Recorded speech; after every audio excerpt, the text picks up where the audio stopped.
Assalamualaikum warahmatullahi wabarakatuh. Salam sejahtera bagi kita semua. Selamat siang yang terhormat Bapak Ibu Dewan Penguji, yang terhormat Bapak Haryono selaku dosen pembimbing skripsi saya, yang terhormat Bapak Sumiana selaku Ketua Dewan Penguji, dan yang terhormat Bapak Syaiful Ali selaku Sekretaris Dewan Penguji. Pada siang hari ini, perkenankan saya, Michael Dedi Pradipta, hendak memaparkan hasil penelitian saya yang berjudul Analisis Faktor-Faktor Berpengaruh Terhadap Minat Penggunaan Layanan Perbankan Digital, Studi Kasus Aplikasi Jenius Bank BTPN. Masuk ke agenda pertama yaitu pendahuluan. Latar belakang dalam penelitian ini bagi menjadi 4. Yang pertama adalah perkembangan teknologi finansial atau fintech yang berperan penting dalam meningkatkan efektivitas dan efisiensi layanan keuangan. Accenture menyatakan investasi di perusahaan fintech di Asia sedang meningkat selama kuartal pertama 2016. Investasi tersebut sebesar 2,7 miliar US dollar yang mewakili 51% dari 5,3 miliar US dollar yang diinvestasikan ke perusahaan fintech global. Perkembangan perbankan digital yang membuat perbankan diharuskan mengikuti perkembangan zaman menjadi isu strategis bagi sektor perbankan. Hal tersebut dikarenakan jadi kesempatan untuk perbankan berkembang atau menjadi ancaman untuk eksistensi perbankan itu sendiri. Alasan memilih Jenius sebagai objek penelitian adalah karena Jenius sebagai salah satu pionir dalam layanan perbankan digital di Indonesia. Di Indonesia terdapat 2 pemain besar dalam layanan perbankan digital, yaitu Jenius dari Bank BTPN dan Digibank dari DBS. Jenius sendiri diluncurkan pada tahun 2016 dan sudah mendapat berbagai penghargaan di Indonesia. Jenius dapat dikatakan sebagai sebuah sistem informasi, oleh karenanya dievaluasi menggunakan kepuasan pengguna. Kepuasan pengguna merupakan pengukuran kesuksesan dan mengevaluasi sebuah sistem informasi akuntansi. Apabila pengguna puas dalam sistem informasi yang diterapkan, maka dapat dianggap sebagai keberhasilan dari sistem informasi itu sendiri. Oleh karenanya dapat dirumuskan 3 rumusan masalah sebagai berikut. Jenius merupakan sebuah aplikasi yang dirancang untuk membantu masyarakat yang melek digital atau digital savvy dalam mengatur keuangan secara lebih mudah, cerdas, dan aman. Data tahun 2017 oleh Deloitte menunjukkan masyarakat digital savvy saat ini didominasi oleh milenial yang terdiri atas 88 juta jiwa atau 33,75% dari jumlah penduduk Indonesia, sehingga merupakan kesempatan besar untuk berkembangnya perbankan digital di Indonesia. Hal ini didukung oleh data yang menyatakan bahwa Jenius pada tahun 2019 mencapai 2 juta nasabah aktif, dan pada akhir Mei 2020, pengguna aplikasi Jenius sudah melebihi angka 2,5 juta pengguna dan telah mengumpulkan dana lebih dari 10 triliun rupiah. Oleh karenanya, perlu diteliti lebih lanjut apakah layanan perbankan digital Jenius merupakan pilihan tepat bagi generasi muda sebagai alternatif dalam pengelolaan keuangan dibandingkan dengan perbankan konvensional dilihat dari berbagai aspek. Pertanyaan dalam penelitian ini adalah sebagai berikut. Apakah faktor kinerja, informasi dan data, ekonomi, pengendalian dan keamanan, efisiensi, dan layanan dari aplikasi Jenius mempengaruhi kepuasan pengguna Jenius? Manfaat dari penelitian ini adalah bagi pihak Bank BTPN dan Jenius untuk mengetahui dan mengevaluasi kepuasan pengguna terhadap penggunaan aplikasi Jenius sebagai indikator kesuksesan aplikasi tersebut, dan bagi developer Jenius menjadi referensi perbaikan dan bahan pengembangan atas penggunaan aplikasi Jenius dalam meningkatkan kepuasan pengguna dan kualitas layanan dari aplikasi Jenius. Masuk ke bagian kedua yaitu tinjauan pustaka. Yang pertama adalah perbankan dan perkembangan teknologi informasi perbankan. Massachusetts Institute of Technology pada tahun 2016 meluncurkan sebuah artikel yang menjelaskan bahwa perkembangan perbankan digital dibagi menjadi 3 gelombang. Gelombang pertama yaitu incrementalis, gelombang kedua yaitu digital hybrids, dan gelombang ketiga yaitu digital natives. Di perusahaan gelombang pertama, menggunakan alat atau sistem berbasis browser yang memberikan nasabah atau konsumen akses untuk melakukan transaksi perbankan seperti transfer uang, laporan perbankan, dan pembayaran tagihan. Namun hal itu dilakukan di kantor pusat. Kemudian, perusahaan gelombang kedua yaitu digital hybrids sudah menggunakan sistem front-end dan menggunakan internet sebagai katalisator utama perbankannya. Namun, hal ini masih sangat tergantung dan terbelenggu oleh infrastruktur kantor pusat dan juga oleh sistem pemodelan risiko yang ada. Oleh karena itu, bank-bank hybrid ini masih membutuhkan dukungan dari incumbent bank. Dan saat ini kita sudah mencapai di perusahaan gelombang ketiga atau digital natives. Dengan munculnya mobile first strategy yang mendorong kemudahan akses dan adopsi cepat bagi para milenial dan pengguna teknologi, adanya integrasi tanpa batas dalam kehidupan sehari-hari mereka. Berikut merupakan tampilan antarmuka dari aplikasi Jenius. Jenius sendiri adalah produk dari Bank BTPN yang diluncurkan pada tahun 2016. Dikarenakan awalnya Bank BTPN melihat fenomena pengelolaan keuangan yang masih memerlukan proses yang panjang dan tidak efisien. Namun terdapat fakta intensitas penggunaan mobile phones atau gawai dalam masyarakat yang tinggi. Karenanya, diluncurkanlah inovasi cara cerdas pengelolaan keuangan menurut Bank BTPN dengan aplikasi bernama Jenius. Genius sendiri memiliki beberapa produk unggulan. Salah satunya adalah produk deposito yang bernama FlexiSaver, DreamSaver, dan MaxiSaver. Deposito tersebut beda dari yang ada di perbankan konvensional karena tidak memiliki penalti dan memiliki sistem yang berbeda. Kemudian, Pisces Framework atau kerangka Pisces. Alfata menjelaskan dalam bukunya bahwa kerangka Pisces merupakan hal yang paling tepat untuk menganalisa dan menilai kepuasan pengguna pada sebuah sistem informasi. Karena kerangka ini menilai hampir setiap aspek dalam sebuah sistem informasi yang berhubungan dengan kepuasan pengguna.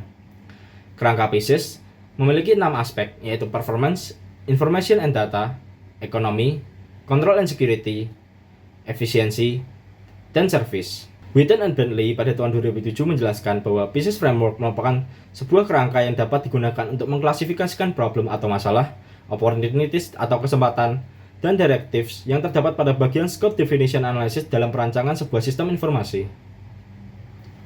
Perumusan hipotesis adalah sebagai berikut. Masuk ke metodologi penelitian. Penelitian ini menggunakan metode kuantitatif dengan sumber data primer. Sampel penelitian adalah mahasiswa berusia 17 hingga 24 tahun yang berdomisili di Jawa Tengah dan daerah istimewa Yogyakarta. Metode sampling yang digunakan adalah probability sampling dengan simple random sampling. Instrumen penelitian adalah kuesioner dengan menggunakan skala Likert 1 hingga 5 yang disebarkan melalui Google Form. Teknik analisis data adalah analisis statistik deskriptif, analisis kualitas data, uji asumsi klasik, uji regresi linear berganda, uji koefisien determinasi, uji F, dan uji T. Persamaan regresi berganda dalam penelitian ini adalah sebagai berikut. Y sama dengan A plus B1X1 plus B2X2 plus B3X3 plus B4X4 plus B5X5 plus B6X6 plus error. Berikut adalah hasil penelitian dan pembahasan dalam penelitian ini. Kuesioner disebar dalam waktu 11 hari, yaitu dari tanggal 6 Juli 2020 hingga 16 Juli 2020. Kuesioner disebar ke 371 responden, namun yang memenuhi syarat untuk diolah hanya 299 responden.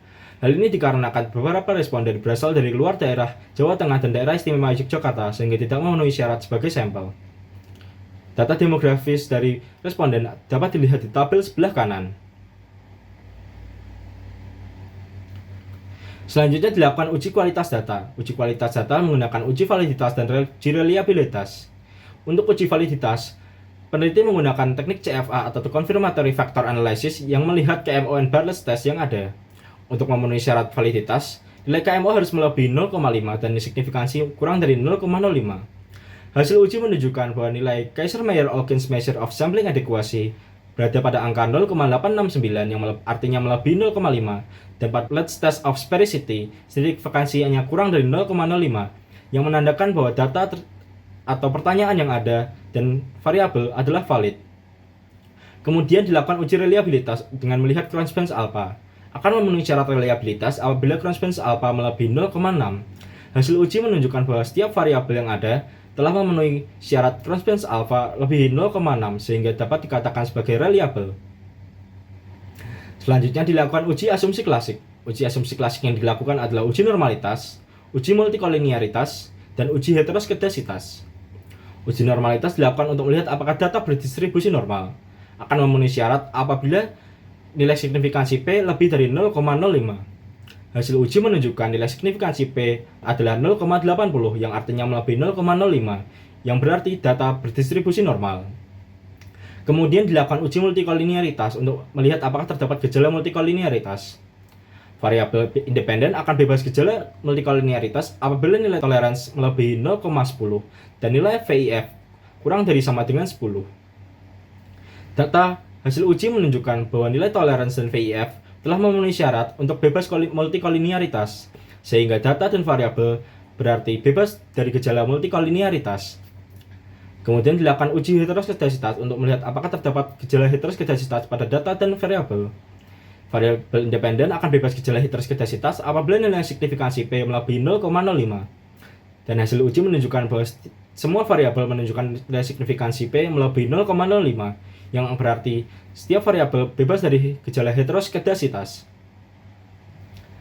Kemudian dilakukan uji koefisien determinasi menggunakan modul regresi mendapatkan adjusted R-square yaitu 0,654. Nilai tersebut menunjukkan bahwa pengaruh variabel independen seperti kinerja, informasi dan data, ekonomi, pengendalian dan keamanan, efisiensi, dan layanan terhadap variabel independen seperti yaitu kepuasan pengguna adalah 65,4%. Sedangkan 34,6% merupakan variabel lain yang mempengaruhi kepuasan pengguna Genius yang tidak terdapat dalam penelitian ini. Kemudian dilakukan uji F. Uji F di sini menggunakan variabel kinerja, pengendalian dan keamanan serta variabel layanan. Hal ini dipilih karena pada penelitian sebelumnya, ketiga variabel tersebut memiliki hasil yang paling positif dibanding variabel yang lainnya. Model menggunakan model regresi menghasilkan F hitung 84,240, F tabel 2,635 dan signifikansi kurang dari 0,05, yang berarti bahwa variabel independen seperti kinerja, pengendalian dan keamanan serta variabel layanan secara simultan mempengaruhi kepuasan pengguna aplikasi Genius. Selanjutnya dilakukan uji T untuk melihat apakah setiap variabel secara individu mempengaruhi kepuasan pengguna. Hasil uji T akan memperlihatkan apakah hipotesis diterima. Hipotesis diterima apabila T hitung lebih T tabel dan nilai signifikansi P kurang dari 0,05. Hasil uji menunjukkan nilai T hitung yang melebihi T tabel pada setiap variabel yang ada dan signifikansinya kurang dari 0,05, yang berarti H1 hingga H6 semuanya diterima. Model regresi linear berganda adalah sebagai berikut. Y sama dengan negatif 0,310 ditambah dengan 0,244x1 tambah 0,104x2 tambah dengan 0,082x3 tambah dengan 0,182x4 tambah dengan 0,468x5 tambah dengan 0,115x6. Pembahasannya adalah sebagai berikut. H1 diterima, yang berarti pengguna aplikasi Genius menganggap kinerja dari aplikasi layanan perbankan digital Genius sudah cukup baik karena minimnya terjadi kendala dalam penggunaan aplikasi Genius. H2 diterima, yang berarti pengguna berpendapat bahwa Genius dalam hal ini menampilkan informasi dan data melalui tampilan antarmuka atau interface aplikasi dengan akurat dan dapat dengan mudah dipahami oleh pengguna aplikasi Genius. H3 diterima, aplikasi Genius dinilai memiliki komparasi biaya dan manfaat yang baik, di mana biaya yang dikeluarkan oleh pengguna tidak seberapa dibandingkan manfaat yang diterima oleh pengguna aplikasi Genius. H4 diterima, pengguna menilai bahwa keamanan dari aplikasi Genius memiliki fitur keamanan yang baik dan dapat menjaga data serta dana yang disimpan oleh pengguna. Selain itu, kerjasama penjaminan Genius oleh LPS juga meningkatkan keamanan dari Genius itu sendiri.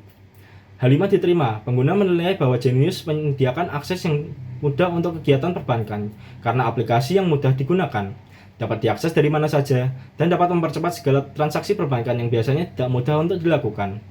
H6 juga diterima, pengguna merasa bahwa pelayanan perbankan digital, customer service, dan layanan pendukung yang lainnya yang diberikan oleh Genius sudah cukup baik sehingga dapat membuat pengguna hendak terus menggunakan Genius. Masuk ke agenda terakhir yaitu penutup. Kesimpulan dan implikasi dari penelitian ini adalah, berdasarkan model regresi penelitian, faktor efisiensi memberi pengaruh paling besar terhadap kepuasan pengguna aplikasi Genius, diikuti oleh faktor kinerja, faktor pengendalian dan keamanan, faktor layanan, faktor informasi dan data, dan faktor ekonomi. Secara simultan, faktor kinerja, pengendalian dan keamanan, serta faktor layanan berpengaruh positif terhadap kepuasan pengguna aplikasi Genius. Adapun keterbatasan dalam penelitian ini adalah, terdapat kemungkinan informasi yang disampaikan oleh respondent bukan merupakan kondisi sebenarnya. Hal tersebut terjadi karena terdapat perbedaan pendapat pengalaman penggunaan pada setiap individu pengguna Genius yang disebabkan oleh berbagai faktor. Salah satu faktornya juga adalah faktor keseriusan dan kejujuran responden dalam mengisi kuesioner dapat muncul kemungkinan bahwa informasi yang disampaikan responden tidak sesuai dengan keadaan atau kondisi sebenarnya. Saran peneliti adalah sebagai berikut. Bagi Genius dan Bank BTPN, yaitu membuat sistem pemberitaan informasi terhadap pengguna apabila akan dilakukan perubahan kebijakan. Untuk pihak developer, memperbaiki kinerja dari Genius untuk meminimalisir terjadinya lag atau crash saat aplikasi digunakan. Bagi pihak marketing, memperbanyak kegiatan promosi dalam aplikasi Genius itu sendiri untuk dapat menarik minat dari pengguna. Bagi peneliti selanjutnya, dapat dipertimbangkan untuk menggunakan populasi yang lebih bervariasi. Dengan responden yang beragam mungkin dapat lebih mewakili kondisi yang sebenarnya. Dan dapat juga dipertimbangkan untuk menambahkan variabel independen lainnya seperti variabel social influence dan kepercayaan atau trust. Sekian presentasi dari saya, terima kasih atas perhatian Anda.